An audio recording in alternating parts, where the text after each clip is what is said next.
Hey guys, what is up, and I welcome each and every one of you to a new League of Legends video. So many people have been asking me, and just overall in general, what exactly do I do with Yasuo now? What are the best items, the runes, which masteries do I take? And it seems like most people are somewhat confused and more or less just want to know what is the answer to these questions. So hopefully this video serves that purpose in answering your questions, and that at the end of this video you'll have a better idea of what type of Yasuo build you should be running. So throughout this video I'll be talking about 3 different Yasuo builds that I think are all more or less equally viable. At the end I'll tell you guys which is my personal favorite build at the moment, but again you can just simply choose whichever one you think will fit your playstyle more. So when talking about Yasuo and Season 6 and all the changes, the first thing that definitely comes to mind is what masteries do I take? Or better yet, which keystone is the best now? Well, let's talk about them very quickly. So first off, we have Warlord's Bloodlust. Now at first this seemed to be the absolutely ridiculously overpowered mastery for Yasuo because it simply procced on everything you would hit, whether it's monsters, minions, or champions. But now that it got nerfed to only working on champions, well, it's not really as good anymore. Now you can't really go wrong in taking it,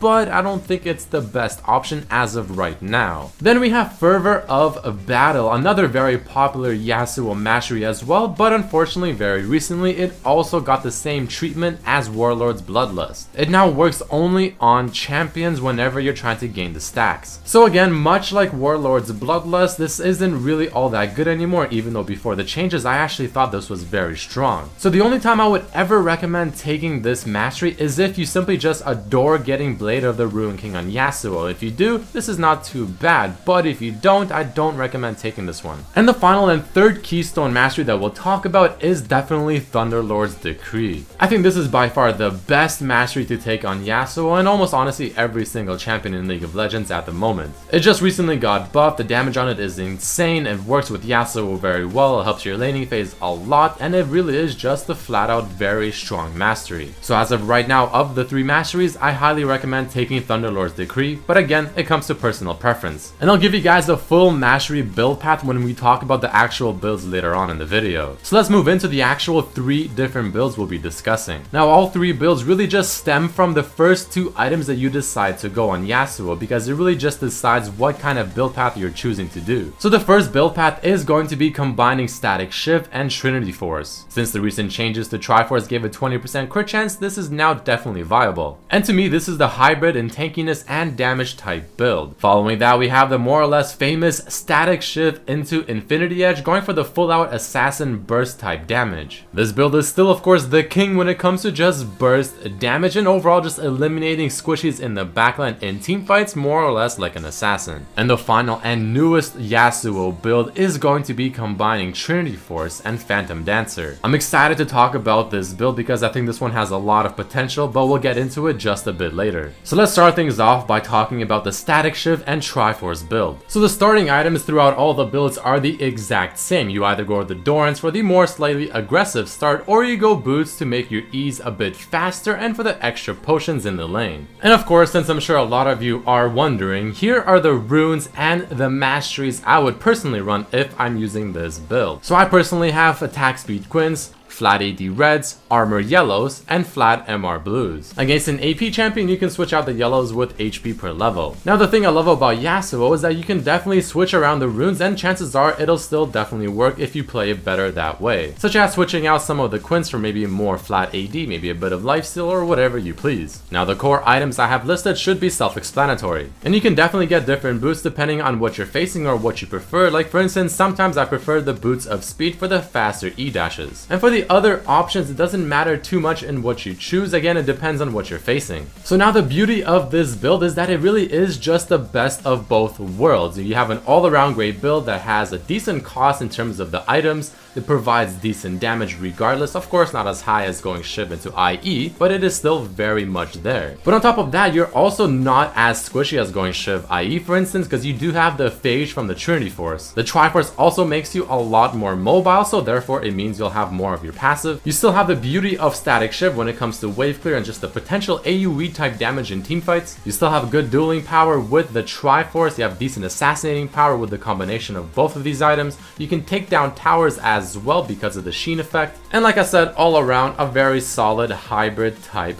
build. The cons of this build, it goes without saying, the damage is of course not as high as Shiv and IE, and it doesn't snowball as hard as those items as well because you just don't have that damage. But it is overall a safe build path that should work in more scenarios than it doesn't. So that right there is the first build that I'm talking to you guys about. The next one we'll talk about is going to be the static shift into the Infinity Edge, a very popular and more or less quote-unquote standard build for Yasuo. So the starting items and the core items more or less are the same, just except for the Triforce you have the Infinity Edge. There shouldn't really be a whole lot to say about this build except for the fact that after you have your core items, you can definitely get some defensive items like maybe Mild Malmortius, or even something like Guardian's Angel or Death's Dance, Mercurial Scimitar based on what you're facing. You should still definitely have more than enough damage. And here are the runes and masteries for this build as well. As you can see, they actually remain untouched. Mainly because I like these two pages quite a bit and they personally work for me. Now in terms of discussing this build, there really shouldn't be a whole lot to say of things that you don't already know. I mean, this build clearly has the highest damage of all three builds and just Yasuo builds in general. It snowballs the hardest. It also is very cheap now when compared to getting a Shiv in Triforce or a PD in Triforce. The bonus crit damage offered by IE is simply unmatched and works fantastically with the lightning proc from static Shiv. And again, this is more or less the assassin type build. Now the cons of this build, you are very squishy compared to the other two builds because you don't have a whole lot of tanky items prior to getting your items after the BT. So you have to play it very carefully, pick and choose your fights very carefully, and you have to avoid any mistakes because one mistake can lead to your death based on how little HP and resistances you have. And next, let's talk about the final build, the Triforce into Phantom Dancer. Since this is a relatively new Yasuo build, I will be comparing it with the Static Shiv and IE in terms of damage and overall stats provided. So before we actually go into the items themselves, here are the runes and the masteries for this build. You can see that they are a little different. This is a very cool build when it comes to calculating your effective HP, which more or less just takes into account everything that you have, such as your overall HP and your MR and armor. And lifesteal makes this even better. So for this one, I have 2 lifesteal quints and 1 attack speed quint, flat AD reds, flat armor yellows, and MR per level blues. And I still go 18 in the cunning tree, but this time I put 12 points into the resolve tree. And the main reason for that is for runic armor in the 3rd line within the resolve tree because it increases your lifesteal and it also makes all shields on you much more effective. So with this build, you'll have your shield from your passive, you'll have your shield from BT, and you'll have your shield from Steric's Gauge. So there's a lot of synergy within this build because not only does that mastery work so well with all these shields, but Steric's Gauge works very well with Triforce, increasing the sheen's damage and overall just giving you a lot more resistances. And the reason you go Phantom Dancer is because this makes you not only a dueling prowess, but the move speed from PD makes your shield come up more often from your passive, and the damage reduction overall makes your effective HP even higher. So if you combine everything together, well, you're just a really hard Yasuo to kill that still deals quite a bit of damage. As for the other items, I highly recommend a Dead Man's Blade if you can and the enemy has a lot of AD somewhere near the middle of the build. If they have a lot of magic damage, Mercurial Scimitar is fantastic thanks to the extra lifesteal it provides, and if they have not a lot of either or you're just really ahead and you want to snowball even harder, the Hydra is also quite fantastic for the extra lifesteal on top of everything else and for the nice auto attack reset. So like I said, this is a very new build, but I feel like it has so much potential. There's just so much synergy within the items and the masteries that is just so awesome. Now the bad thing about this build is that you obviously do not have Static Shiv, and the lightning effect from Static Shiv is just really cool. It does a lot of damage and it gives you nice wave clear. But this build excels at not only being a great duelist because of just how much effective HP you have and the PD for dueling,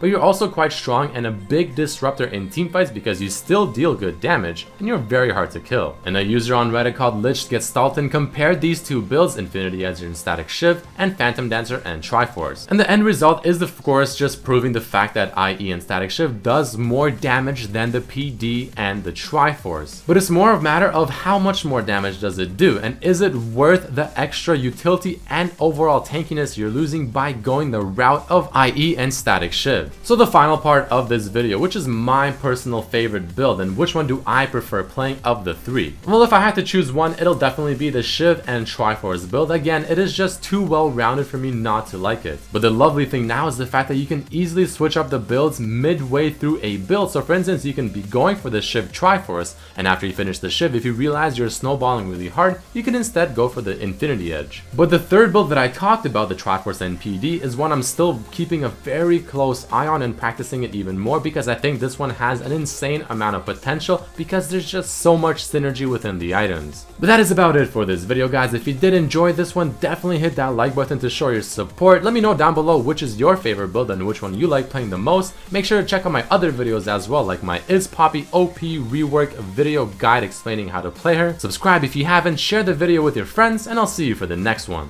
Peace.